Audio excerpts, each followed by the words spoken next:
Okay, we're going out for a day of shooting. I got my regular room. That's my regular room. Here is my room 3.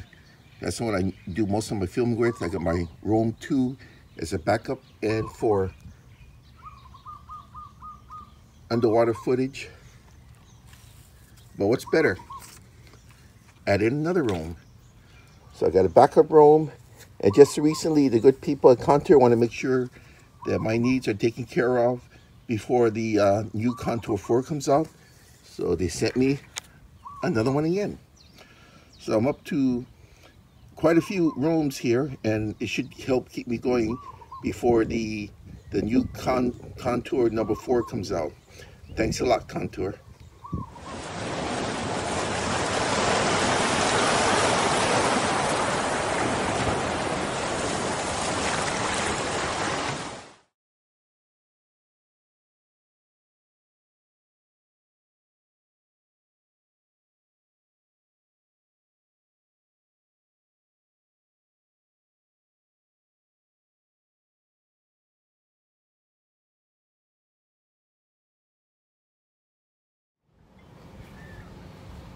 Aloha YouTubers, this is Scuba Chris on location, and a lot of people ask me about my Contour action cameras. How do I use them in the field? Because there's a lot of different ways you can use these cameras.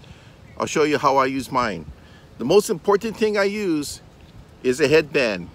This is the Contour headband because it has the Contour rail system, all right? So how do we use this? Well, let me show you. First, besides the fact that you have to order this, it's not part of the kit when you get it. It's an accessory. The inside the band has this rubber webbing so it adheres to your forehead. Okay, so what we do is, let me see which unit I'm going to use. All right, going to use the Contour 2. Now the Contour 2, as you notice, locks like the Contour 3. So we're going to lock this back door so it won't accidentally open. Now when you use this, you don't want to lock the top, because see the red show, you don't want to do that because you want to keep it unlocked, because what if you need it and you try to fool around with it at the last minute and you can't make it unlock unless you look at it. Humbug, right? So what we're also going to do is we're going to attach a neutral density filter here. This helps with the daylight. So I put a rubber band on it because sometimes it does get a little bit loose. I notice you put a rubber band on it, it's more of a friction fit. So we're gonna slide that on. Make sure that the arrow over here says up to 0, so it's shooting straight, like so. Okay, so the main thing is I make sure that I can slide this bar on and off. So when you slide this on to your system, you have to make sure that the rounded part is up, the rail system is down. It'll slide into the rail here, like so. See how it fits? Push it in, locks in. Very simple. So I like to keep it a little bit on the tight side. The reason why you keep it on the tight side is because you don't want this thing drooping down. Now, after a while, you get kind of used to the settings, all right? I want this thing to be pointing down, because when I'm looking at something, like say I'm looking at, you're the fish, I'm looking at you. A lot of times, this will be pointing a little bit up, and it's gonna be out of focus, out of frame. Put this, kind of aim it down a little bit. That's why you want it tight so you can master this. After a while, you get used to doing this. You've done it as often as I have. Trust me, you just want it facing down a little. That's it. So when I put my unit on and off, I slide it forward. Hear that beep?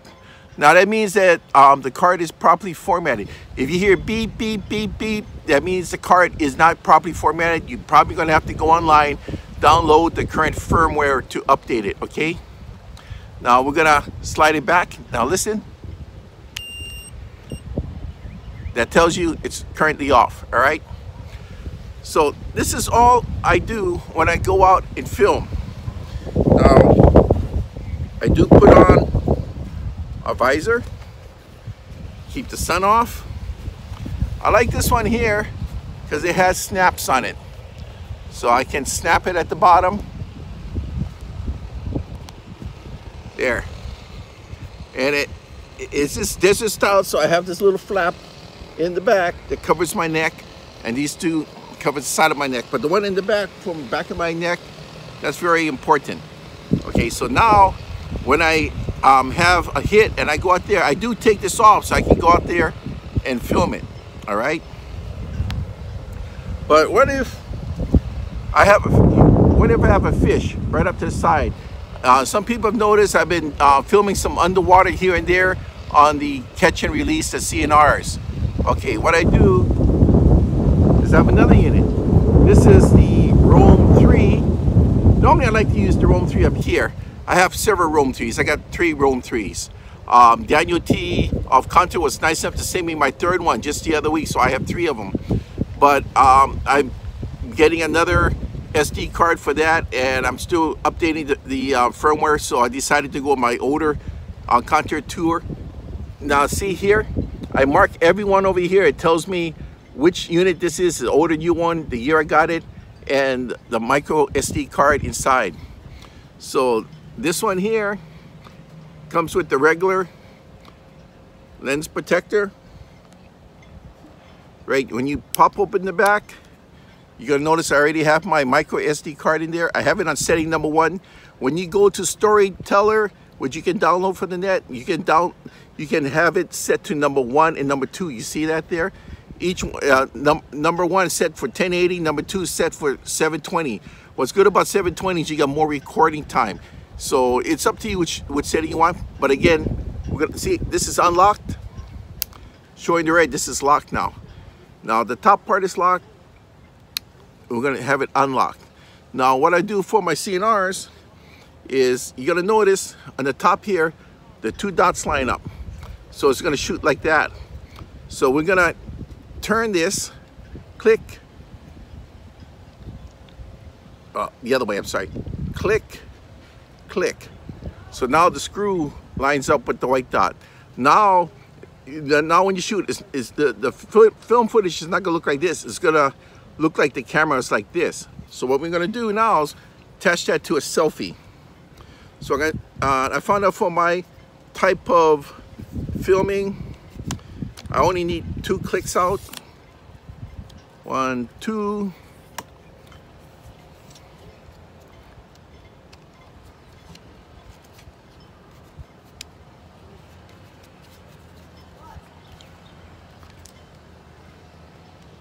That's it. So if you were to film like this, because I made 2 clicks over here, it's going to show it's upside down. So when I hold the selfie stick in the water like this, when I'm coming in, I'm holding it like this. So even though the unit's upside down, because I reverse the lens here, it's going to show it as normal. That's why I like the Contours. Contours are very good cameras for what I use it for. Some people like other brands like the Panasonics, or you can use the Cube, you can use GoPros. GoPros are very popular. The Contours are extremely popular in Europe and Australia, especially for the bikers. But I love this unit for filming for what I do. It's lightweight, easy to use. So this is how I do everything in the field. So I just wanted to show this to you because a lot of people ask me, how do I film using the Contours? I just show you how I do it, okay? You can go online, download Storyteller, and I just use the basics, which is 720 for my second setting, 1080 for the first setting. So I change the settings in here, how I want to shoot that day. You know, it's a very glary day. It works very well. When I shoot at night, I drop down to the 720 because it's nighttime. No action camera does very well in low light. Even GoPros, they don't do very well. So I usually use the second setting for that, all right? But this is what I do. Everybody keeps asking me how I do it, but this is how I do it, all right? Thanks for watching. Aloha, everybody.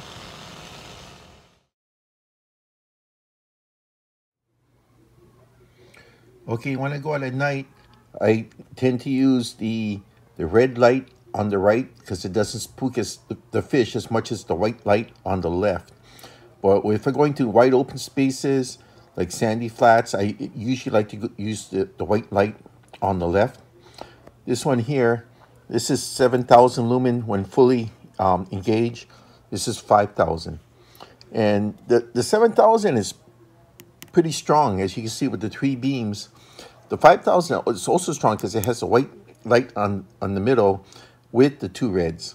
So I use this at night on my forehead in combination with the contour action cameras. This is how I film at night. Most action cameras are not very good at night. I don't think any of them have very good light reception for the lenses, but this is what I use, and it works very fine for my close-ups. Anything within 3 meters, like in 10 feet, it seems to work very well. Thanks.